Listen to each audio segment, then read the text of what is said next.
জন রাতের বিশ্রামের অপেক্ষায় তারা প্রহর গুনছে। এই সময়ে খুব দীর্ঘ আলোচনা করাটা এটা সমীচীন মনে করছি না। আমি আপনাদের সম্মুখে অল্প সময়ে কয়েকটি কথা আরজ করব। বিশেষ করে আজকে যে উপলক্ষে আমরা এখানে সমবেত হয়েছি, বাংলাদেশের একটি অন্যতম আলোচিত দ্বীনী শিক্ষা প্রতিষ্ঠান জামিয়াত ইব্রাহিম থেকে নবীন যে সকল আলেমরা ইলমে ওয়াহির আমানত বক্ষে ধারণ করে জাতির জন্য দায়িত্বশীল হিসাবে কর্মের ময়দানে পদার্পণ করতে যাচ্ছেন, অত্যন্ত গুরুত্বপূর্ণ একটি সময় এবং গুরুত্বপূর্ণ একটি উপলক্ষ। এই উপলক্ষকে সামনে রেখে ওলামায়ে কেরামের জিম্মাদারি, আলেমদের দায়িত্ব এবং আলেমদের সাথে সাধারণ মুসলমানদের আচরণ, আলেমদের ব্যাপারে সাধারণ মুসলমানদের মন মানসিকতা কি হওয়া উচিত, কেমন হওয়া বাঞ্ছনীয়, এই সকল বিষয়গুলোতে দুই চারটা কথা আমি আপনাদের সম্মুখে আরজ করব। মুহতারাম হাজিরিন, হযরত রাসূল আকরাম সাল্লাল্লাহু আলাইহি ওয়াসাল্লামের অত্যন্ত সুপ্রসিদ্ধ বহুল আলোচিত একটি হাদিস আমি আপনাদের সম্মুখে পাঠ করেছি। এই হাদিসের সাথে ওতপ্রোতভাবে ঘনিষ্ঠভাবে সম্পৃক্ত আরেকটি হাদিস, যেটিও হাদিসের সকল কুতুবে মুতাদাওয়ালার মধ্যে বর্ণিত হয়েছে। আল্লাহর নবী ইরশাদ করেছেন, ইন্না বানি ইসরাঈলা কানাত তাসুসুহুমুল আম্বিয়া কুল্লামা হালাকা নাবিয়্যুন খালাফাহু আখার ওয়ালা নাবিয়্যা বাদি। আল্লাহর নবী বলেছেন যে আমার আগে দুনিয়াতে সিস্টেম ছিল, নিয়ম ছিল আল্লাহর পক্ষ থেকে, যে দুনিয়াতে মানুষের উম্মতের জিম্মাদারি বহন করতেন আম্বিয়াগণ, নবী আলাইহিমুস সালামগণ, আম্বিয়ায়ে কেরাম। বনি ইসরাইলের মধ্যে হাজার হাজার বছর পর্যন্ত ব্যাপারটা এমনই ছিল যে তাদের নেতৃত্বের দায়িত্ব থাকতো নবীদের হাতে। কুল্লামা হালাকা নাবিয়্যুন খালাফাহু আখার, একজন নবী দুনিয়া থেকে বিদায় নিলে আরেকজন নবী তার জায়গায় স্থলাভিষিক্ত হতেন, আল্লাহর পক্ষ থেকে তিনি মনোনীত হতেন এবং তিনি দায়িত্বের বোঝা নিজের কাঁধে তুলে নিতেন। এভাবেই চলেছে পৃথিবী হাজার হাজার বছর। এই পৃথিবীতে মানব সভ্যতার বিকাশে সবচেয়ে বড় অবদান হলো আম্বিয়া আলাইহিমুস সালামদের। নবীদের অবদানকে অস্বীকার করলে বিশ্ব সভ্যতার গৌরবজনক সমস্ত অধ্যায়গুলো ম্লান হয়ে যাবে। এভাবে আদম আলাইহিস সালাতু ওয়াস সালাম থেকে নিয়ে আখেরি নবী মুহাম্মদুর রাসূলুল্লাহ সাল্লাল্লাহু আলাইহি ওয়াসাল্লাম পর্যন্ত দুনিয়াতে মানব জাতির দায়িত্ব আল্লাহর পক্ষ থেকে আবর্তিত হয়েছিল নবীদের উপর। এভাবে একজন একজন নবী দুনিয়াতে এসেছেন, মানুষের জিম্মাদারি কাঁধে বহন করেছেন, সেই জিম্মাদারি আদায় করার জন্য তারা সর্বাত্মক চেষ্টা করেছেন। এভাবে একজন একজন করে নবী বিদায় নিতে নিতে আখেরি নবীর পালা এসেছে। নবীজি নিজে বলেছেন, ওয়া আনা খাতামুন নাবিয়্যিন ওয়ালা নাবিয়্যা বাদি, আমি হলাম সর্বশেষ নবী, আমার পরে আর কোনো নবী আসবে না। তিনি খাতামুন নাবিয়্যিন, তারপরে আর কোনো নবী আসবে না। স্বাভাবিকভাবেই এই হাদিসের মধ্যে একটা প্রশ্ন থেকে যায়, সেটা হলো যে দুনিয়াতে আল্লাহর পক্ষ থেকে সিস্টেম হলো যে মানব জাতির জিম্মাদারি আর দায়িত্ব পালন করেন নবীগণ। এভাবেই পৃথিবীতে হাজার হাজার বছর চলেছে। নবীগো আপনিই বলছেন যে আপনার পরে আর কোনো নবী আসবে না, তাহলে অনিবার্যভাবে প্রশ্ন তৈরি হয়, তাহলে আপনার পরে এই মানব জাতির উম্মতের দায়িত্ব সামাল দিবে কে? এই প্রশ্নটা খুব স্বাভাবিকভাবেই এখানে তৈরি হয়। শাইখুল হাদিস আল্লামা আজিজুল হক আমার আব্বাজান মরহুম নওয়ার আল্লাহু মারকাদাহু তার কাছ থেকে আমি কতবার এই আলোচনা শুনেছি, লা উহসি কাম সামিআতুহু মিনহু। তিনি কথা বলতেন যে এখানে একটা প্রশ্ন জাগ্রত হয়, কারণ শেষ নবী দুনিয়া থেকে বিদায় নেওয়ার পর কিয়ামত পর্যন্ত সময়টা খুব ছোট্ট সময় নয়। ইতিমধ্যে ১৫০০ বছর অতিক্রান্ত হয়েছে, সামনে আরো কত বছর আছে, না কত শত বছর আছে, না কত হাজার বছর আছে, তার ইলম একমাত্র আলিমুল গায়ব আল্লাহ ছাড়া আর কারো কাছে নেই। এই যে এত লং টার্ম, এত দীর্ঘমেয়াদী একটা সময়, এই সময়ে দুনিয়াতে উম্মতের দায়িত্ব বহন করবে কে? এই প্রশ্ন এই হাদিসের মধ্যে থেকে যায়। মুহতারাম হাজিরিন, এই প্রশ্নের জবাব দেওয়ার জন্যই আরেক হাদিসের উদ্ধৃতি হযরত শাইখুল হাদিস রাহমাতুল্লাহি আলাইহি দিতেন, আল উলামা ওয়ারাসাতুল আম্বিয়া ওয়া ইন্নাল আম্বিয়া লাম ইউরিসু দিনারাহু ওয়ালা দিরহামা ইন্নামা ওয়ারাসুল ইলম ফামান আখাযাহু আখাযা বিহাজ্জিন ওয়াফির। এই হাদিসের মধ্যে আল্লাহর নবী ওই প্রশ্নের জবাব দিয়েছেন যে আখেরি নবীর মাধ্যমে নবুয়তের ধারাবাহিকতা সমাপ্ত হয়েছে, নবীর আগমনের দুয়ার চিরতরে বন্ধ হয়ে গেছে। সুতরাং কিয়ামত পর্যন্ত দুনিয়াতে মানব জাতির দায়িত্ব কাঁধে তুলে নেওয়ার জন্য নতুন কোন নবী আসবে না। প্রশ্ন হলো এই শূন্যতা পূরণ করবে কারা? আল্লাহর রাসূল সেই প্রশ্নের জবাব দিয়েছেন, আল উলামা ওয়ারাসাতুল আম্বিয়া। কিয়ামত পর্যন্ত নতুন কোন নবী না আসতে পারে, কিয়ামত পর্যন্ত নবুয়তের দুয়ার বন্ধ থাকতে পারে, তবে নবীদের উত্তরাধিকারী হিসেবে আলেম সমাজ কিয়ামত পর্যন্ত উম্মতের জিম্মাদারি কাঁধে বহন করবে। হযরত শাইখ রাহমাতুল্লাহি আলাইহি বলতেন যে এই হাদিস আমরা অনেক আলোচনা করি, আমরা আলেমরাও এই হাদিসটা খুব শোনাই মানুষের কাছে। তবে কি হিসাবে শোনাই? আলেমদের ফজিলত হিসেবে, আলেমদের কত মর্যাদা সেটা বোঝানোর জন্য, যে দেখো আলেমরা কত মর্যাদা সম্পন্ন যে তারা নায়েবে নবী, আলেমদের কত ফজিলত যে তারা ওয়ারাসাতুল আম্বিয়া। যে এটা শুধুমাত্র আলেমদের ফজিলত আর আলেমদের মর্যাদা বোঝানোর জন্য এই হাদিস বর্ণনা করা হয়, কিন্তু প্রকৃত প্রস্তাবে এই হাদিস শুধুমাত্র আলেমদের ফজিলত আর মর্তবা বোঝানোর জন্য যতটা না এই হাদিসের বক্তব্য, তার চেয়েও বেশি হাদিসের মধ্যে আলেমদের দায়িত্ব আর কর্তব্যের প্রতি ইঙ্গিত করা হয়েছে।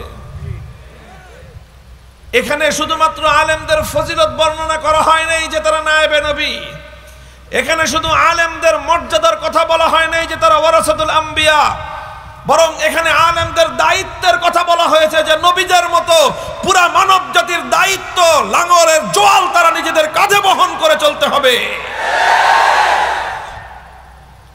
মুহতারাম হাজিরিন, সুতরাং এই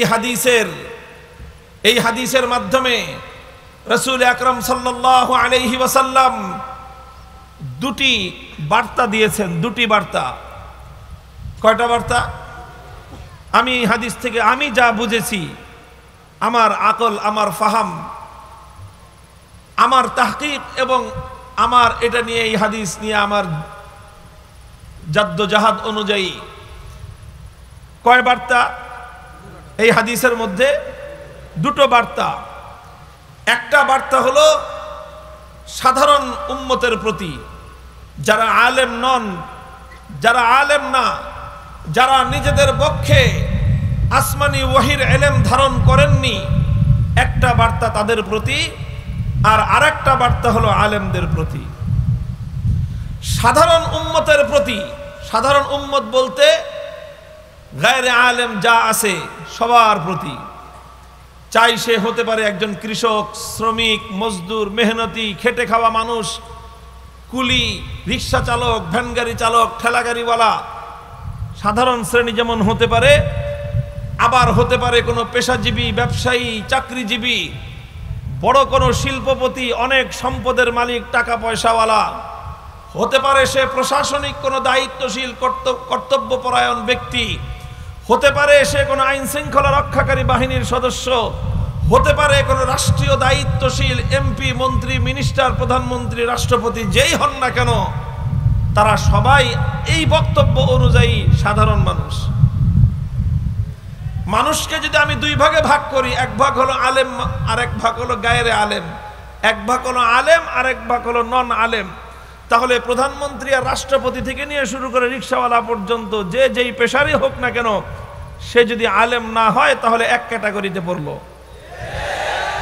এই হাদিসের মধ্যে একটা বার্তা রয়েছে তাদের জন্য, আরেকটা বার্তা রয়েছে আলেমদের জন্য। গায়রে আলেমদের জন্য বার্তাটা হলো এই, আল্লাহর রাসূল সাল্লাল্লাহু আলাইহি ওয়াসাল্লাম তাদেরকে আশার বাণী শুনিয়েছেন, তাদেরকে সান্ত্বনার বাণী শুনিয়েছেন। যখন তাদের কাছে বার্তা এলো যে হাজার হাজার বছর পর্যন্ত দুনিয়াতে উম্মতের দায়িত্ব পালন করতেন নবীগণ, শেষ নবীর আগমনের মধ্য দিয়ে নবুয়তের দুয়ার চিরতরে বন্ধ হয়ে গেছে, কথা বলেন ঠিক কিনা? কিয়ামত পর্যন্ত আর কোন নবী আসবে? আমাদের নবীর নবুয়তের যেই আসন, নবুয়তের যেই পরিচয়, আমাদের আখেরি নবীর নবুয়তের সবচেয়ে বড় বৈশিষ্ট্যটাই তো হলো খতমে নবুয়ত। খতমে নবুয়ত তার সিংহাসন, এটা আমার আখেরি পয়গম্বরের জন্য সংরক্ষিত সিংহাসন। এই সিংহাসনে অন্য কারো বসবার কোনো অধিকার নাই। কোন কুলাঙ্গার যদি খতমে নবুয়তের সিংহাসন দখল করবার জন্য চেষ্টা করতে থাকে, কিয়ামত পর্যন্ত উম্মতের এক ফর্দ জিন্দা থাকতে বরদাস্ত করতে পারে না। নারে তাকবীর, বিশ্ব নবীর অবমান, থাকবে না রে মুসলমান। কাফের কাফের, কাদিয়ানীরা কাফের, নারে তাকবীর। যেহেতু প্রসঙ্গ চলে এলো, প্রাসঙ্গিকভাবে কথাটাও বলে নেই। এই যে খতমে নবুয়তের সিংহাসন সংরক্ষণ করা, এই খতমে নবুয়তের সিংহাসন নিয়ে কোন কুলাঙ্গার যেন টানা হেচড়া করতে না পারে, এটাকে রক্ষা করা মুসলমানদের শাসকদের কর্তব্য। কোন মুসলিম শাসক যদি তার এই কর্তব্য পালন না করে, সে ব্যর্থ শাসক। কাজেই আমরা এই রকম ব্যর্থতা আমাদের শাসকদের কপালে, এই ব্যর্থতার তিলক চিহ্ন দেখতে চাই না। আমাদের পূর্বপুরুষরা অনেক বলেছেন। খতিব ওবায়দুল হক রহমতুল্লাহ আলাইহি বলতে বলতে কবরের নিচে চলে গেছেন। শাইখুল হাদিস আল্লামা আজিজুল হক রহমতুল্লাহ আলাইহি বলতে বলতে জীবন শেষ করে দিয়েছেন। মুফতি ফজলুল হক আমিনী রহমতুল্লাহ আলাইহি অসংখ্যবার বলেছেন। সর্বশেষ শাইখুল ইসলাম আল্লামা শাহ আহমদ শফি রহমতুল্লাহ আলাইহি এই কথা বলতে বলতে তিনি জীবনের শেষ মুহূর্ত পর্যন্ত বলে গেছেন, কিন্তু এই বিষয়ের এখনো পর্যন্ত কোনো বিহিত হয়নি। মুসলিম জনপদে মুসলমানদের শাসকদের পক্ষ থেকে খতমে নবুয়ত অস্বীকারী সারা দুনিয়ার সমস্ত মুসলিম স্কলারদের ঐক্যমতের সিদ্ধান্ত অনুযায়ী ওআইসির সম্মিলিত সিদ্ধান্তের আলোকে কাদিয়ানীরা নন মুসলিম, সুতরাং এই খতমে নবুয়তের অস্বীকারী কুখ্যাত গোলাম আহমদের অনুসারী কাদিয়ানী সম্প্রদায়কে মুসলিম পরিচয়ে দেখবার জন্য বাংলার মুসলমানরা প্রস্তুত না।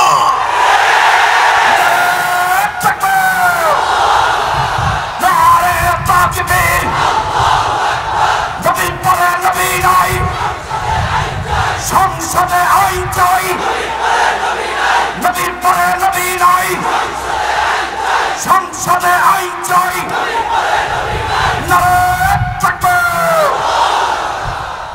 দ্বিতীয় কথা, যেভাবে আমার পয়গম্বরের, আমাদের নবীর খতমে নবুয়তের সিংহাসন রক্ষা করা উম্মত হিসেবে আমাদের দায়িত্ব, শাসক হিসেবে সর্বপ্রথম তাদের দায়িত্ব, ঠিক তেমনি ভাবে আল্লাহর পয়গম্বরের ইজ্জত, তার মর্যাদা রক্ষা করাটাও সমস্ত উম্মতের দায়িত্ব এবং কর্তব্য।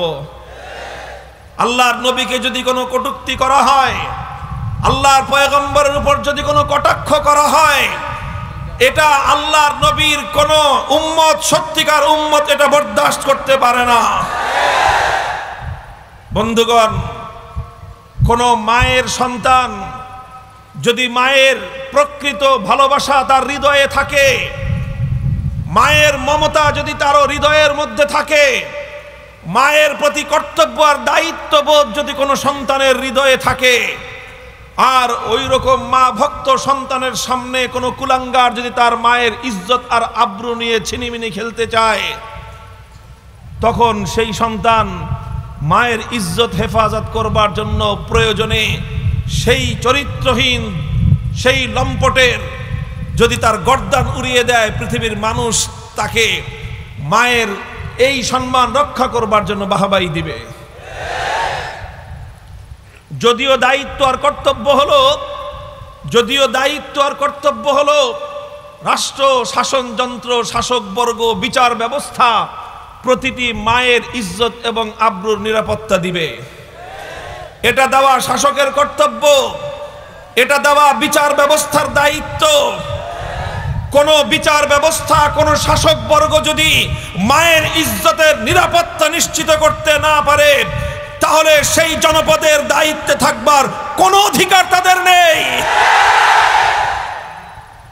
বিচার ব্যবস্থা শাসনকর্তা তারা তাদের ব্যর্থতার কারণে কোনো কুলাঙ্গার যদি কোনো মায়ের ইজ্জতের উপর দস্তদারাজি করে, কোনো মায়ের ইজ্জতের উপর যদি হস্তক্ষেপ করে, আর ওই সময়ে বিচার ব্যবস্থার ব্যর্থতার কারণে শাসনকর্তার ব্যর্থতার কারণে মায়ের সন্তান যদি এগিয়ে এসে কুলাঙ্গারকে খতম করে মায়ের ইজ্জতকে হেফাজত করে, আর এরপরে যদি বিচার ব্যবস্থা আসে সেই সন্তানের বিচার করতে, এরপরে যদি শাসনকর্তা আসে ওই সন্তানের বিচার করতে, দুনিয়া তাহলে তখন ওই শাসনকর্তার বিচার ব্যবস্থাকে প্রশ্ন করবে, মায়ের ইজ্জত লুণ্ঠিত হওয়ার সময় তুমি কার ঘোড়ার ঘাস কেটেছিলা? তখন তুমি কোথায় ছিলা? যখন সন্তানের সামনে মায়ের ইজ্জত লুণ্ঠিত হওয়ার কারণে সন্তান মায়ের ইজ্জতের উপর হস্তক্ষেপকারীকে সে খতম করতে বাধ্য হয়েছিল, তখন তুমি কোথায় ছিলা? তখন যেহেতু তুমি মায়ের ইজ্জতের নিরাপত্তা নিশ্চিত করতে পারোনি, এখন লম্পটের হত্যাকারীকেও তুমি বিচারের ব্যবস্থার সম্মুখীন করবার কোনো অধিকার রাখো না। মুহতারাম হাজিরিন, সেই সূত্রে আমরাও এ কথা বলতে চাই, একজন ইমানদারের কাছে, এই কথা চুপ করেন, মাইকে সাউন্ড যা আছে তাই, একদম কোনো আওয়াজ হবে না ভাই।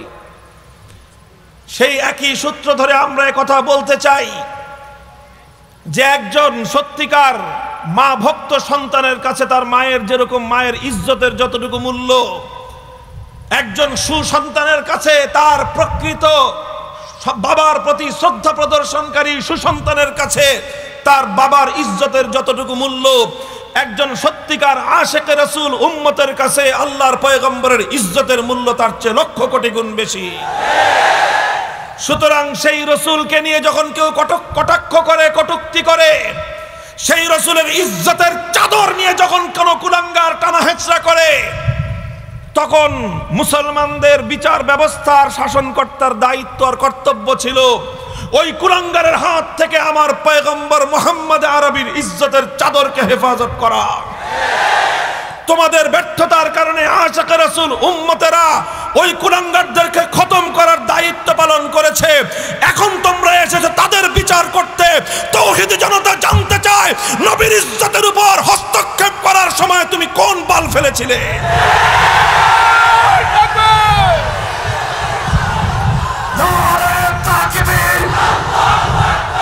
ইসলামের শত্রুরা হুঁশিয়ার সাবধান।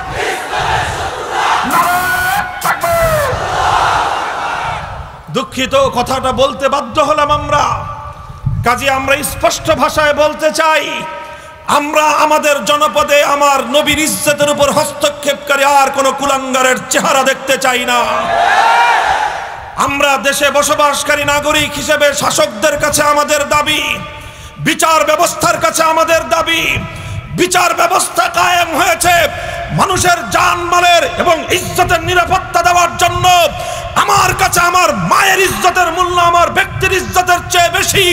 আমার কাছে আমার বাবার ইজ্জতের মূল্য আমার ব্যক্তিগত ইজ্জতের চেয়ে অনেক বেশি। আমার রাসূলের ইজ্জতের মূল্য আমাদের পুরা উম্মতের প্রত্যেক ব্যক্তির ইজ্জতের চেয়েও বেশি। সুতরাং যখন আমার রাসূলের ইজ্জতের উপর কোনো কুলাঙ্গার হস্তক্ষেপ করে, সেই কুলাঙ্গারদেরকে যদি আপনারা সামাল দিতে ব্যর্থ হন, যদি যদি তাদেরকে উপযুক্ত বিচার করতে ব্যর্থ হন, তাহলে তাদের ঘাতকদেরকে, তাদেরকে যারা খতম করবে, ওদের বিচার করবার কোনো অধিকার আপনাদের নাই।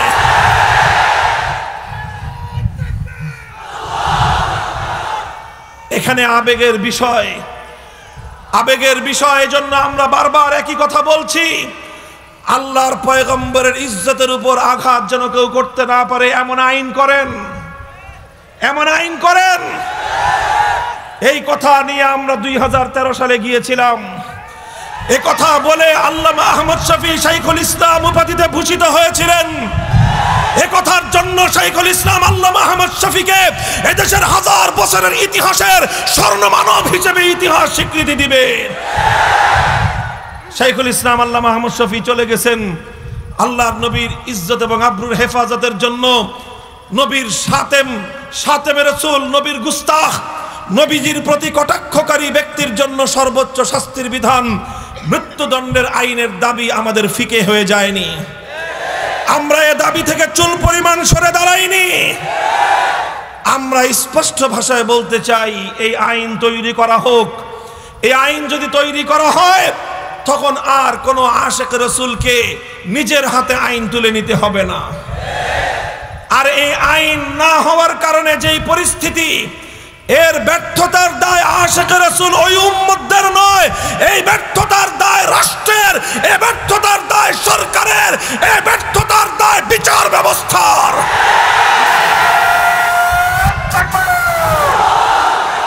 নারে তাকবীর, বিশ্বনবীর অবমান, শরীফের মুসলমান, ফাঁসি ফাঁসি ফাঁসি চাই, নাস্তিকদের ফাঁসি চাই, ফাঁসি ফাঁসি ফাঁসি চাই, নাস্তিকদের ফাঁসি চাই।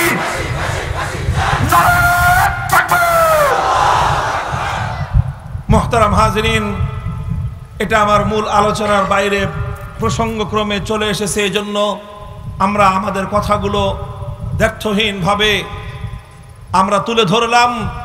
আমরা আশা করব মুসলমানদের এই প্রাণের দাবি, এটা এভাবেই অনন্তকাল পর্যন্ত আকাশে বাতাসে শুধুমাত্র এটা প্রতিধ্বনি হয়ে ফিরবে তা নয়, বরং এই দাবি মুসলমানদের এই জমিনে কার্যকর হবে। যদি এই দাবি আদায় না হয়, এ দাবি যদি কার্যকর না হয়, তাহলে এদেশে শান্তি শৃঙ্খলা নিয়ন্ত্রণে আনা সম্ভব নয়। বন্ধুগণ, আমি বলতেছিলাম যে কথা, ওই যে হাদিসের কথা, রাসূল আকরাম সাল্লাল্লাহু আলাইহি ওয়াসাল্লাম যখন বললেন, আমি হলাম সর্বশেষ নবী, আমার পরে আর কোনো নবী আসবে না, স্বাভাবিকভাবেই সাধারণ মানুষের জন্য এটা একটা হতাশার সংবাদ। তাহলে আমাদেরকে কে পথ দেখাবে? আমরা ভুল করলে কে শুধরে দিবে? আমরা বিপদগামী হতে থাকলে কে আমাদেরকে সরল সঠিক পথের দিশা দিবে? আমরা যদি কোনো অসৎ পথে চলি, তাহলে আমাদেরকে সৎ পথে পরিচালিত করবে কে? আমরা যদি অন্ধকারের দিকে ধাবিত হই, আমাদেরকে আলোর পথের দিকে নিয়ে আসবে কে? এই প্রশ্নটা সাধারণ মানুষের জাগ্রত হওয়ার কথা। আল্লাহ রাসূল সাল্লাল্লাহু আলাইহি ওয়াসাল্লাম সেই সাধারণ উম্মতকে লক্ষ্য করে আশার বাণী শোনালেন।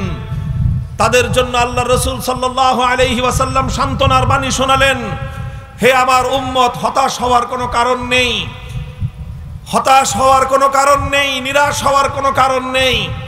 কারণ নবুয়তের সিলসিলা হয়তো বন্ধ হয়ে যাচ্ছে, নবুয়তের ধারাবাহিকতা বন্ধ হয়ে যাচ্ছে, কিন্তু কিয়ামত পর্যন্ত আমার উম্মতকে অন্ধকার পথ থেকে আলোর পথ দেখানোর জন্য, ভুল পথ থেকে সঠিক পথে পরিচালিত করবার জন্য, তারা বিপদগামী হতে চাইলে তাদেরকে আবার সরল সঠিক পথের দিকে পরিচালিত করবার জন্য পয়গম্বর না থাকলে কি হবে?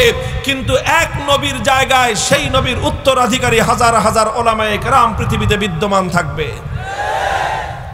এটা হলো সাধারণ মানুষের প্রতি আল্লাহর নবীর বার্তা।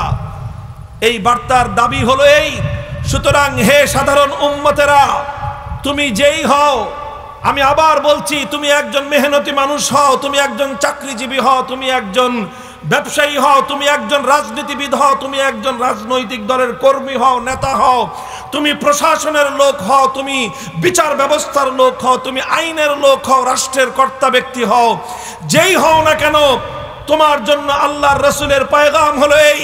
সুতরাং রাসূলরা থাকতে, নবীগণ থাকতে যেভাবে তাদের দিক নির্দেশনা এবং গাইডলাইন মেনে তোমরা তোমাদের জীবন পরিচালনা করতে, নবীদের অবর্তমানে যদি তুমি সরল সঠিক পথের অনুসন্ধান করতে চাও, সরল সঠিক পথে যদি চলতে চাও, আলেম ওলামাদের দিক নির্দেশনা মানা ছাড়া বিকল্প কোনো পথ নাই।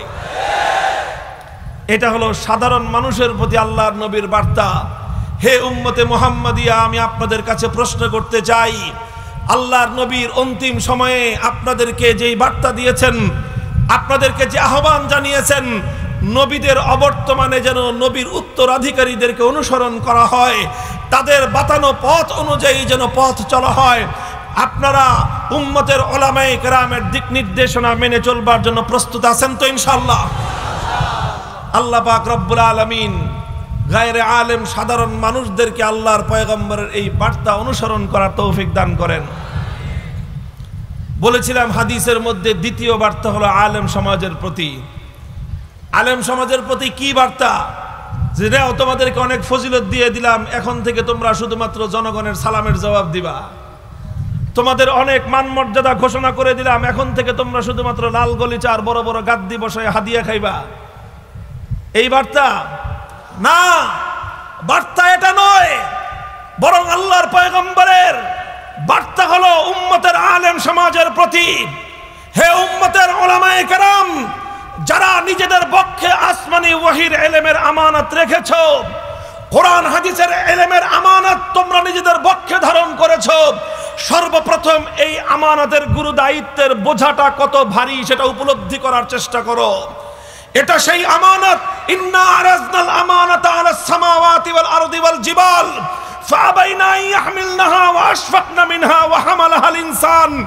যে আমানতের দায়িত্ব বহন করতে অপারগতা প্রকাশ করেছিল আসমান, যে আমানতের দায়িত্ব বোঝা নিতে ব্যর্থ হয়েছিল পাহাড়, যে আমানতের বোঝা বহন করতে অক্ষমতা প্রকাশ করেছিল জমিন, একজন পয়গম্বর বহন করেছিলেন। আর সেই আমানতের দায়িত্ব পর্যায়ক্রমিক ভাবে পয়গম্বরদের কাঁধ থেকে উম্মতের আলেমদের কাঁধে স্থানান্তরিত হয়েছে। সুতরাং আলেম হওয়া, আলেম লকব ধারণ করা, আলেম পরিচয় ধারণ করা, এটা জগতের আর 8-10টা ডিগ্রি ধারণ করার মতো নয়।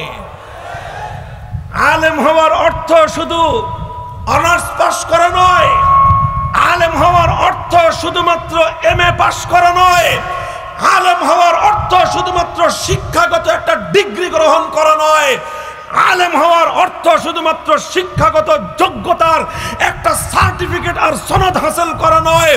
আলেম হওয়ার অর্থ হলো আদম আলাইহিস সালাম থেকে আখেরি নবী মুহাম্মদুর রাসূলুল্লাহ সাল্লাল্লাহু আলাইহি ওয়াসাল্লাম পর্যন্ত সমস্ত নবীদের জিম্মাদারি দায়িত্বের জোয়াল কাঁধে তোলা।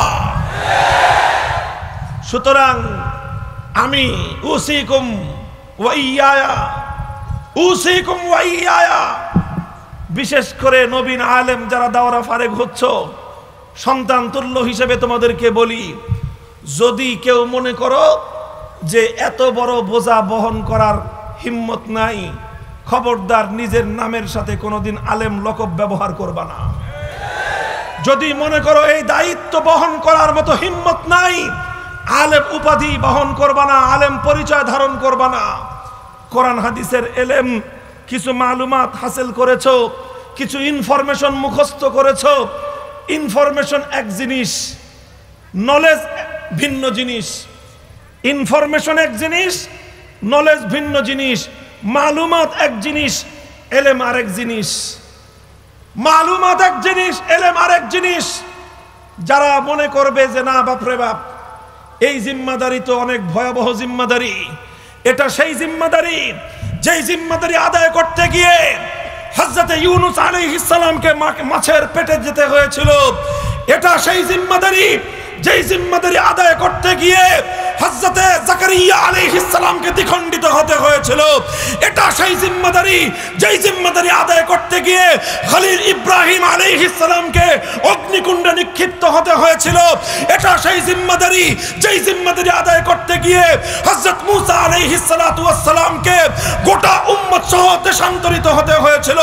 এটা সেই জিম্মাদারি যেই জিম্মাদারি আদায় করতে গিয়ে হযরত ঈসা আলাইহিস সালাতু ওয়াস সালামকে ষড়যন্ত্রকারীদের মাধ্যমে নিজেকে ফাঁসি দেওয়ার মতো হত্যা করবার মতো ষড়যন্ত্রের মুখোমুখি হতে হয়েছিল। এটা সেই জিম্মাদারি যেই জিম্মাদারি আদায় করতে গিয়ে নবী মুহাম্মদ আরবীকে তায়েফের ময়দানে রক্ত ঝরাতে হয়েছিল। এটা সেই জিম্মাদারি যেই জিম্মাদারি আদায় করতে গিয়ে আমার নবীকে উহুদের ময়দানে মাথা ভাঙতে হয়েছিল, দান্দান শহীদ করতে হয়েছিল, রক্ত দিতে দিতে বেহুশ হয়ে জমিনে পড়ে যেতে হয়েছিল।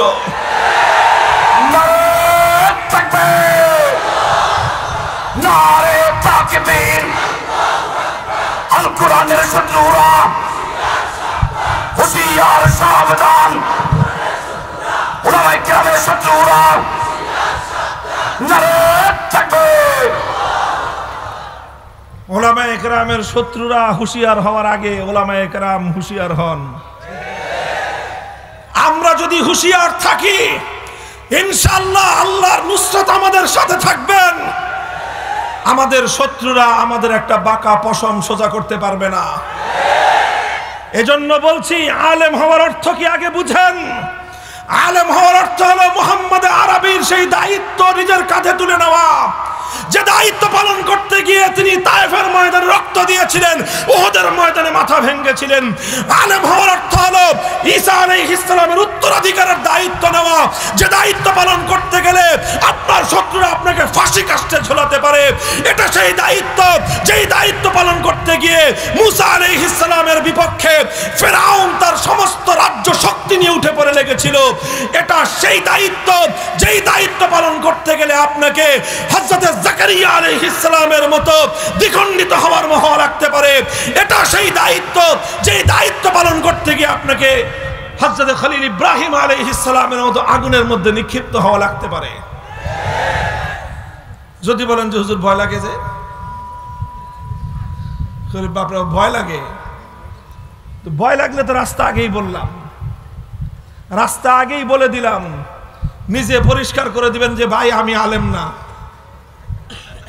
আমি আলেম না, আমি কিছু ইনফরমেশন মুখস্থ করেছি, আমি কোরআন হাদিসের কিছু তথ্য মুখস্থ করেছি, কোরআন হাদিসের কিছু নলেজ আমি শিখেছি, বাট আমি আলেম না। নিজের অবস্থান পরিষ্কার করে দেওয়া উচিত। আল্লাহ পাক উলামায়ে কেরামকে বুঝবার তৌফিক দান করেন। আবারও বলছি, উলামায়ে কেরামের প্রতি বার্তাটা হলো আল্লাহর নবী আলেমদের উপর আস্থা রেখে গেছেন। আল উলামা ওয়ারাসাতুল আম্বিয়া, নবীজি আলেমদের উপর আস্থা রেখে গেছেন।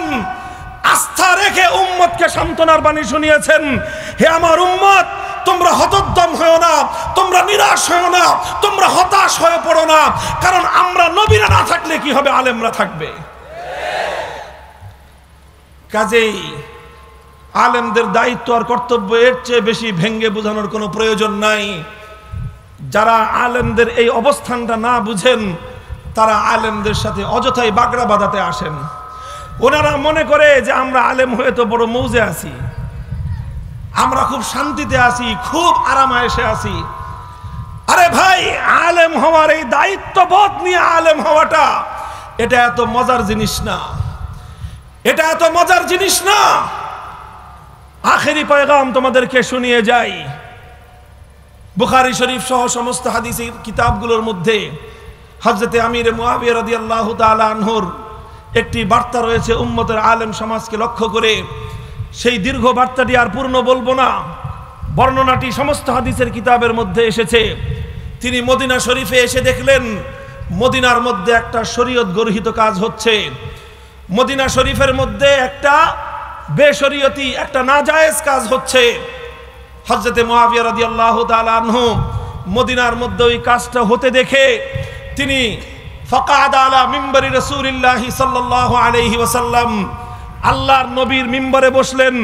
যেই মিম্বরে বসে আল্লাহর নবী উম্মতকে তিনি বিভিন্ন নির্দেশনা প্রদান করতেন, সেই মিম্বরে বসে হযরতে মুআবিয়া রাদিয়াল্লাহু আনহু সর্বপ্রথম প্রশ্ন করলেন, আইনা উলামাউকুম, আইনা উলামাউকুম, হে মদিনাবাসী জবাব দাও, তোমাদের শহরে শরীয়তের বিরুদ্ধে কার্যকলাপ পরিচালিত হচ্ছে, এই জনপদে আল্লাহর হুকুম লঙ্ঘিত হচ্ছে, আলেমরা কোথায়? জবাব চাই।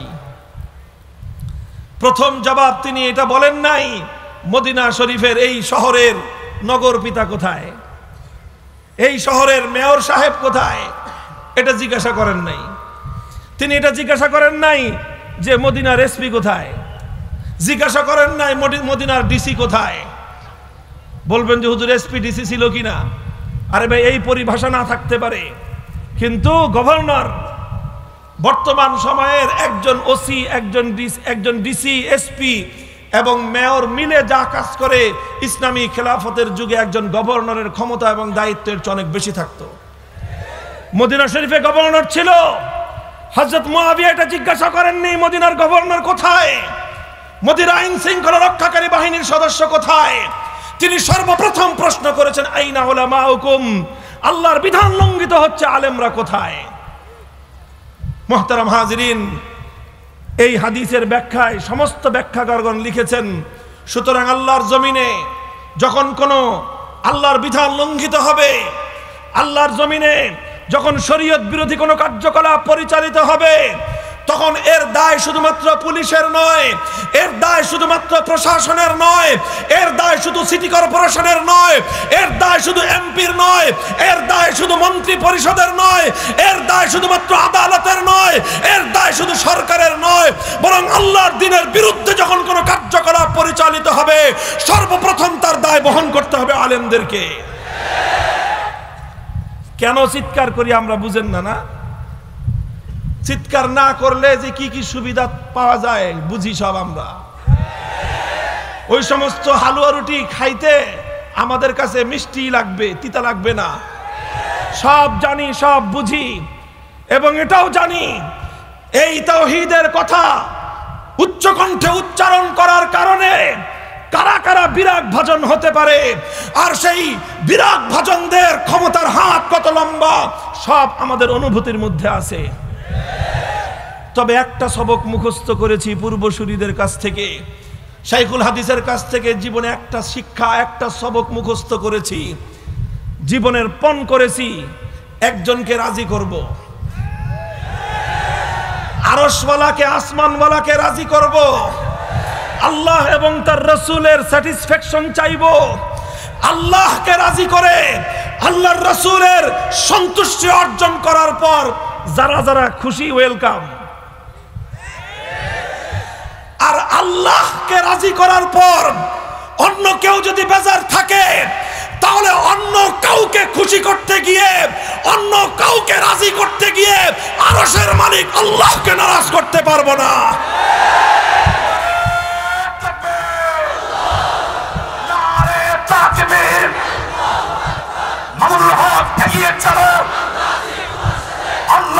আপনার সাথে এগিয়ে চলো।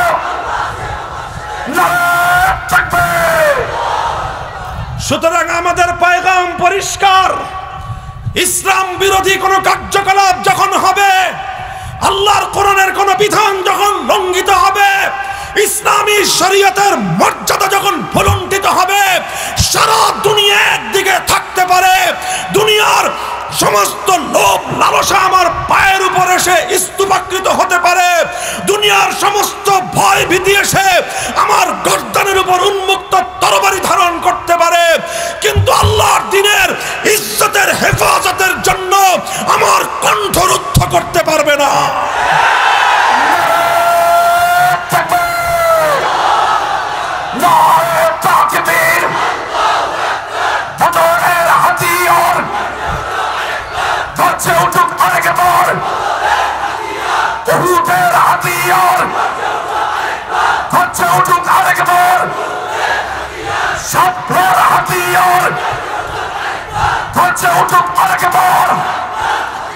শাহজালালের হাতিয়ার হচ্ছে আরেকবার, নারে তাকবীর।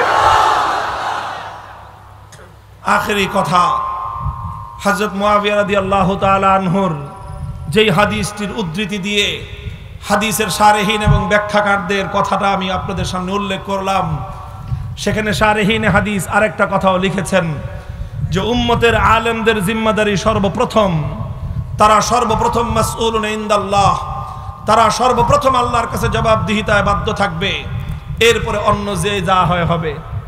আমি বলি যে আমাদের উপর আমাদের বিষয়টা এত সহজ না। সাধারণ মানুষ যত সহজে চিন্তা করে, আলেমদের ব্যাপারটা এত সহজ নয়। আমি তো পরিষ্কার ভাষায় বলি যে একজন সাধারণ মানুষ নিজের ব্যক্তিগত আমলের হিসাব যদি আল্লাহর কাছে দিতে পারে, আর হিসাবটা যদি কোনো রকম গ্রহণযোগ্য হয়, পার পেয়ে যাবে। কিন্তু একজন আলেম সে যদি মনে করে শুধুমাত্র নিজের ব্যক্তিগত আমলের হিসাব দিয়ে পার পেয়ে যাবে, তাহলে সে ইলমে দ্বীনের প্রকৃত দায়িত্ব বুঝতেই পারে নাই। আলেমকে শুধু নিজের ব্যক্তিগত দায়িত্ব আমলের হিসাব দিলে চলবে না, তাকে জাতির আমলের হিসাবও দিতে হবে। সহজ ভাষায় বলতে গেলে একটা মসজিদে 500 মুসল্লি আছে, ইমাম কয়জন? একজন ইমাম, 500 মুসল্লি। 500 মুসল্লি প্রত্যেকে যার যার নিজের আমলের হিসাব পরিষ্কার দিতে পারলে তাদের রাস্তা ক্লিয়ার। ইমাম সাহেব যদি মনে করে যে আমিও আমার নিজের হিসাব দিয়ে রাস্তা ক্লিয়ার, বোকার স্বর্গে বাস করতেছেন। আল ইমামু জামিনুন, আল ইমামু জামিনুন। 500 মুসল্লি ব্যক্তিগত নামাজের হিসাব দিলে পার, ইমাম সাহেব নিজের নামাজের হিসাব, নিজের আমলের হিসাব, 500 মুসল্লির হিসাব যখন ক্লিয়ার করতে পারবে, তারপরে রাস্তা পরিষ্কার। কাজেই ইমাম হওয়া মানে হলো শুধুমাত্র আরাম আয়েশের গদি বিছানো নয়। ইমামতের দায়িত্বের অর্থ এটা নয় যে বিশাল সম্মানিত আসন পেয়ে গেলাম। হ্যাঁ, সম্মান আছে, মর্যাদা আছে, তবে তার চেয়ে অনেক বড় বিষয় যেটা, সেটা হলো দায়িত্ববোধ থাকতে হবে। এটাই হলো সমস্যা। এই সমস্যার কারণে আমরা যখন কথা বলি, তখন অনেকে মনে করে যে এই হুজুরে কথাটা না বললে সমস্যা কি? আরে সমস্যা তো এই জায়গায়। আর আমার কাছে আরেকটা হিসাব খুব পরিষ্কার। হযরতে ওমর ফারুক রাদিয়াল্লাহু তাআলা আনহু, ওনার একটা কথা খুব বেশি জায়গায় জায়গায় উনি বলতেন। যেখানেই ওনার কথার সাথে অন্যের কথা মিলতো না, সেখানে তিনি এসে প্রশ্ন করতেন, আলাসনা আলাল হাক্কি ওয়া হুম আলাল বাতিল, আলাসনা আলাল হাক্কি ওয়া হুম আলাল বাতিল। তাওহীদের পক্ষে কথা বললাম আমি, আর শিরকি সংস্কৃতির পক্ষে কথা বলল ও। তা আমি হকের উপর আর সে বাতিলের উপর, বিষয়টা কি এমন নয়? কথা বলেন। আমি বললাম তাওহীদের পক্ষে কথা, সে বলল শিরকের পক্ষের কথা, তাহলে আমি হকের উপর, সে বাতিলের উপর, ব্যাপারটা কি এমন নয়? না ভিন্ন কিছু হতে পারে? তাহলে আমি হকের উপর, সে হলো বাতিলের উপর। আলাইসা কাতলানা ফিল জান্নাতি ওয়া কাতলাহুম ফিন নার। তাওহীদের পক্ষে থেকে কথা বলতে গিয়ে জীবন গেলে আমি হব শহীদ, আমার স্থান হবে জান্নাত। শিরকের পক্ষে কথা বলতে গিয়ে জীবন গেলে ও হবে জাহান্নামের আর নরকের কীট। কোনো সন্দেহ আছে? কোনো সংশয় আছে?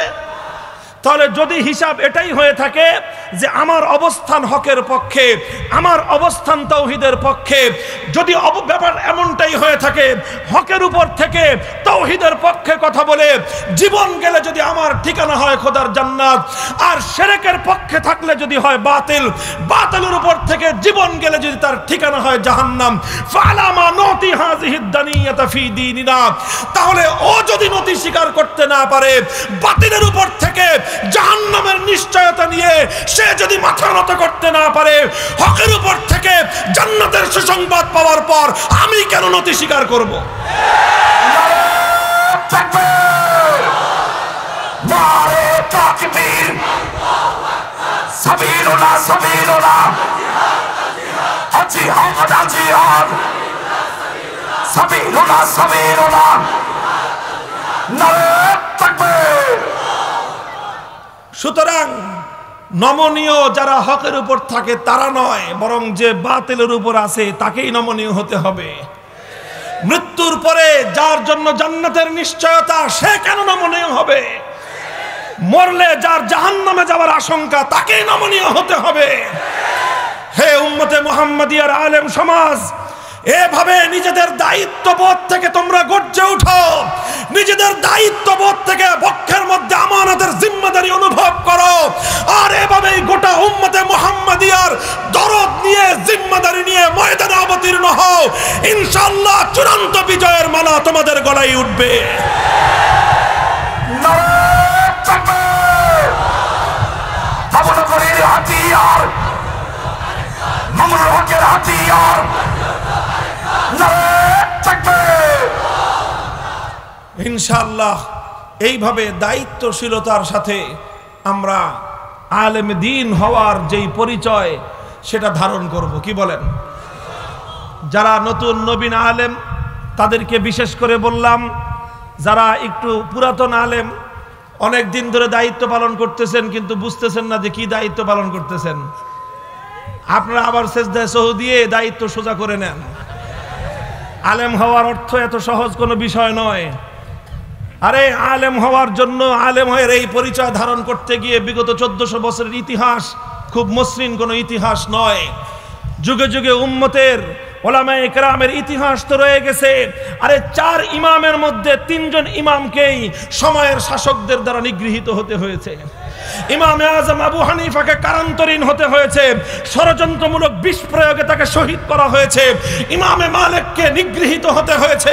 ইমামে আহমদ ইবনে হাম্বলকে বেত্রাঘাত করতে করতে প্রতিদিন তাকে রক্তারঞ্জিত করা হতো। ইমামে সুফিয়ানে সাউরিকে দেশান্তরিত করা হয়েছিল।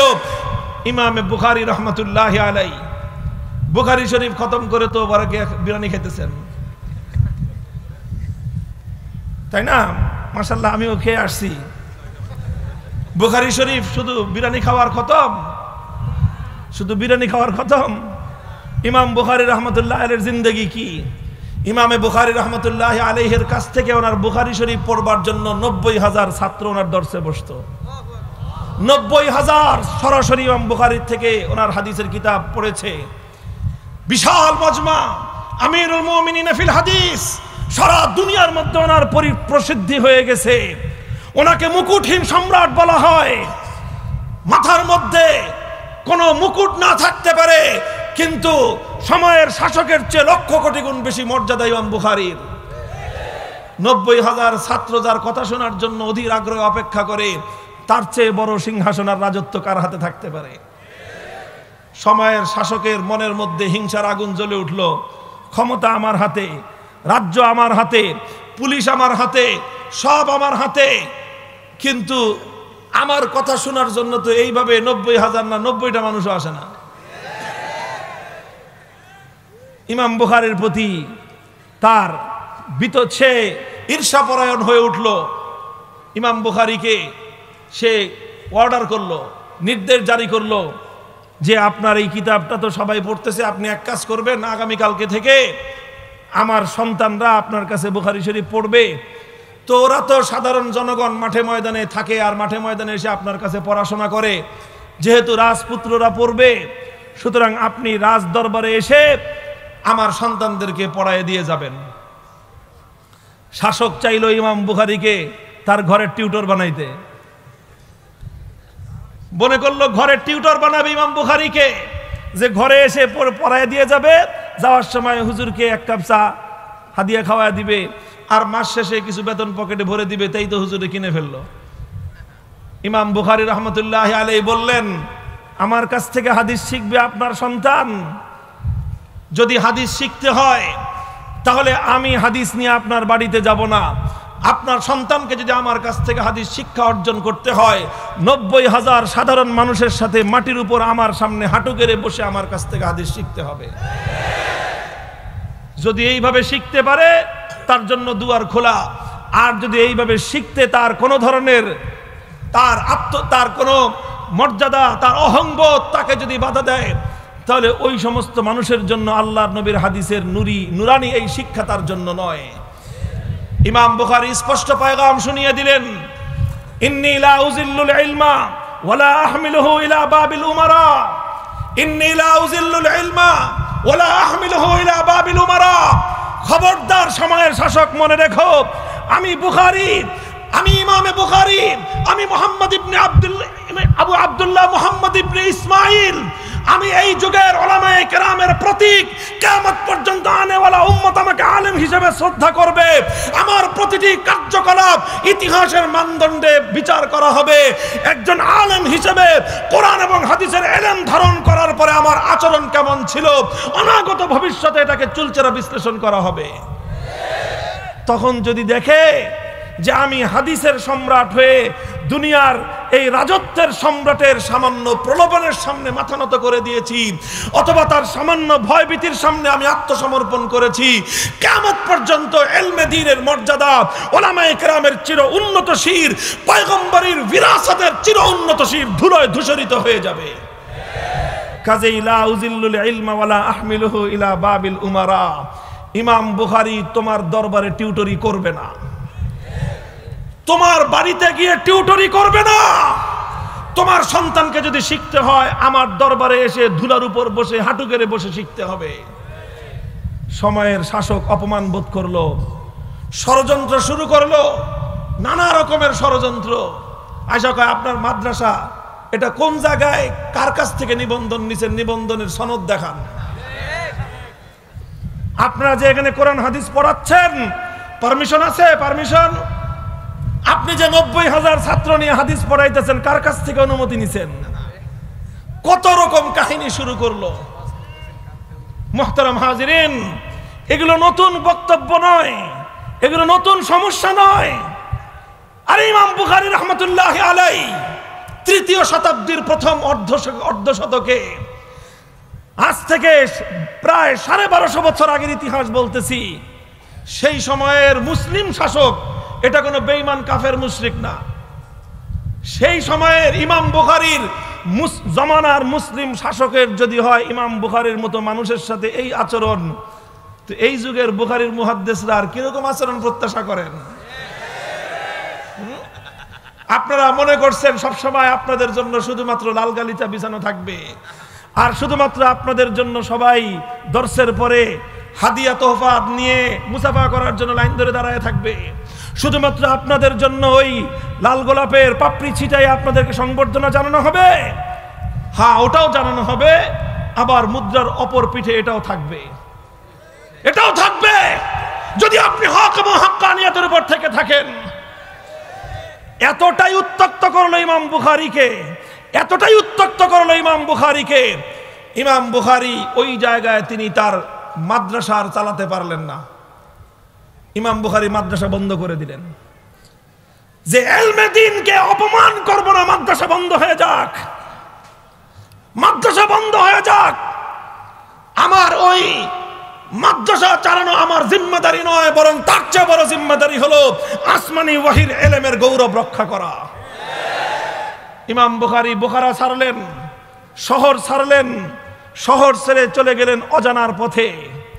কোন এক গ্রাম, অখ্যাত এক গ্রাম, খারতাং নামক গ্রাম, সেই গ্রামে চলে গেলেন যেখানে কোনো আধুনিক ফ্যাসিলিটিস নাই, সুযোগ সুবিধা নাই, নিভৃত এক পল্লী।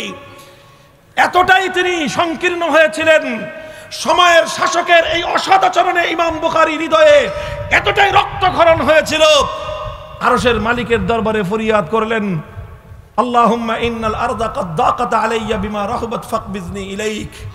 ওগো আল্লাহ, যেই জামানায়, যেই সময়ে, যেই শাসকের যুগে তোমার নবীর হাদিসের আমানত বক্ষে ধারণ করে এমন নিগৃহীত হতে হয়, এমন জুলুমের শিকার হওয়া লাগে, এই জমিনে আমি আর থাকতে চাই না, তোমার প্রিয় পাত্র হয়ে তোমার কাছে চলে যেতে চাই। আল্লাহ রাব্বুল আলামিন যখন দেখলেন যে ইমাম বুখারী তিনি যতটুকু বুখারী শরীফ পড়ানোর দরকার পড়ানো শেষ, কিয়ামত পর্যন্তের জন্য তার মাধ্যমে ইলম এবং আলেমদের শান মর্যাদা বুলন্দ হয়েছে, আল্লাহ বললেন তোমার আর দুনিয়াতে থাকার দরকার নাই, তুমি আমার কাছে চলে আসো। আল্লাহ পাক রব্বুল আলামিন ইমাম বুখারীকে নিয়ে গেলেন। বুখারীর কবর বুখারায় নয়, বুখারীর কবর সামারকান্দে নয়, বুখারীর কবর বড় কোনো রাজধানীতে নয়, বড় কোনো নামি দামি শহরে নয়, ইমামে বুখারীর কবর হয়েছে সেই খারতাং নামক গ্রামে। ইতিহাস বলে ইমাম বুখারী বুখারা থেকে চলে যাওয়ার কারণে ইমাম বুখারী কলঙ্কিত হননি, বুখারা শহর বঞ্চিত হয়েছে। ইমাম বুখারী শহর ছাড়বার কারণে ইমাম বুখারী বঞ্চিত হননি, বরং ইমাম বুখারীর মতো মানুষকে বক্ষে ধারণ করতে ব্যর্থ হয়ে বুখারা শহর এবং রাজ্য ব্যর্থ হয়েছে। হে ওলামায়ে কেরাম, নিজেদেরকে এভাবে গড়ো, এভাবে নিজেদেরকে মুস্তাগনি বানাও। আমি আর তুমি যদি আজ এভাবেই আমরা নিজেদেরকে প্রস্তুত করতে পারি, আল্লাহ পাক রব্বুল আলামিন আমাদের থেকে, তোমাদের থেকে ইমাম বুখারীর মতো এত কঠিন পরীক্ষা নেবেন না, এত কঠিন পরীক্ষা নেবেন না। আল্লাহ পাক গায়েবী মদদ নাজিল করবেন ইনশাআল্লাহ। কি হয়েছে? সেই শাসকের নামও আজ ইতিহাসে আছে, ইমাম বুখারীর নামও আজও ইতিহাসে আছে। সেই শাসকের কবরও পৃথিবীতে আছে, ইমামে বুখারীর কবরও পৃথিবীতে টিকে আছে। করা হলো আল্লাহ পাক রব্বুল আলামিন সেই কবর থেকে এমন সুবাস ছড়ালেন, সেই সুবাসে মোহিত হয়ে সারা দুনিয়া থেকে মানুষ আজও পর্যন্ত বুখারীর কবরের পাশে ছুটে যায়।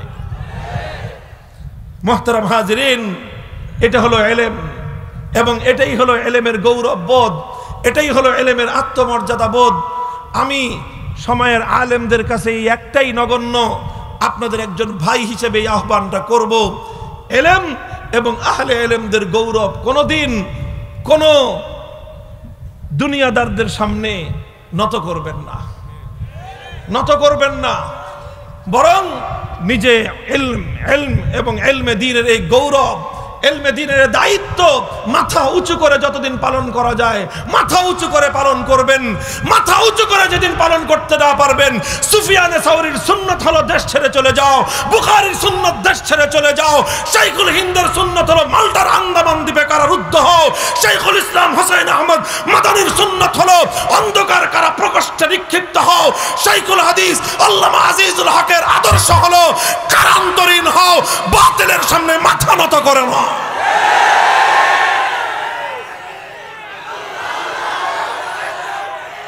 আল্লাহ পাক রব্বুল আলামিন আমল করার তৌফিক দান করেন। কথা যেগুলো বললাম, আমি আপনাদের কাছে দোয়া চাই, আমার এই কথাগুলো যেন শুধু আমার মুখের কথা না হয়, আমার শুধুমাত্র জুবানের কথা যেন না হয়, এই কথা যেন আমার দিলের ইয়াকিন হয়, আমার আমল হয়, এটাই যেন হয় আমার জীবনের শেষ মুহূর্ত পর্যন্ত ধারণকৃত আমার জীবনের একমাত্র আদর্শ। আল্লাহ পাক রব্বুল আলামিন আমাকে, আমার বর্তমান প্রজন্মের উলামায়ে কেরাম ভাইদেরকে এভাবেই উত্তরসূরিদের, পূর্বসূরিদের আদর্শ মজবুতভাবে আঁকড়ে ধরে থাকার তৌফিক দান করেন। ওয়া আখিরু দাওয়ানা আলহামদুলিল্লাহি রাব্বিল আলামিন। ওয়াসসালামু আলাইকুম ওয়া রাহমাতুল্লাহ।